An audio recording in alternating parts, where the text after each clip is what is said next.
बिस्मिल्लाहिर्रहमानिर्रहीम। अस्सलाम वालेकुम। ख़वातीन के लिए लौंग में छुपे 6 ऐसे राज जो कर दें इनकी बड़ी मुश्किल आसान। आज की वीडियो की तरफ बढ़ने से पहले आप लोगों से रिक्वेस्ट है कि जिन लोगों ने अभी तक मेरे चैनल को सब्सक्राइब नहीं किया वो मेरे चैनल को सब्सक्राइब करें और बेल आइकन के बटन को प्रेस करें। इंसान की सेहत, ख़वातीन को अपनी सेहत का हर हाल में ख्याल रखना चाहिए, क्योंकि अगर ख़वातीन बीमार पड़ जाएं तो घर के किचन का निजाम भी रुक जाता है। इसलिए किचन को देखते हुए इसमें इस्तेमाल होने वाली चीजों से अफादियत हासिल की जाए, ये सबसे अहम है।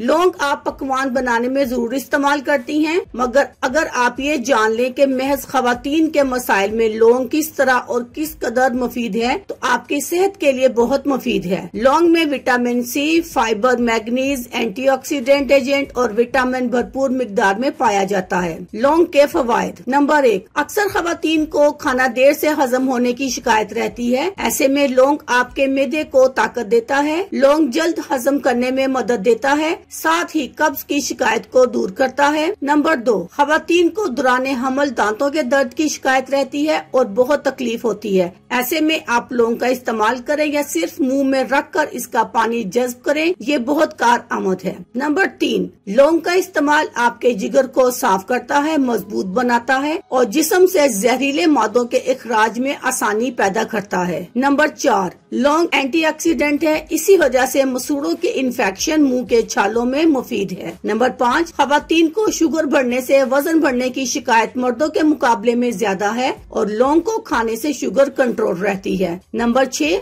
जोड़ों और घुटनों के दर्द के लिए लौंग खाएं और इसका तेल लगाकर घुटनों पर मालिश करें। लौंग को कैसे इस्तेमाल करें? रोजाना 1 लौंग किसी भी वक्त मुंह में रख लें और इसका पानी पी लें। लौंग का पाउडर सादे पानी से फांक लें। लौंग की चाय बनाकर पी लें, ये भी फायदेमंद है। नोट, ये एक आम मालूमात है। मजीद मालूमात के लिए डॉक्टर से रुजू करें। अल्लाह हाफिज। शुक्रिया।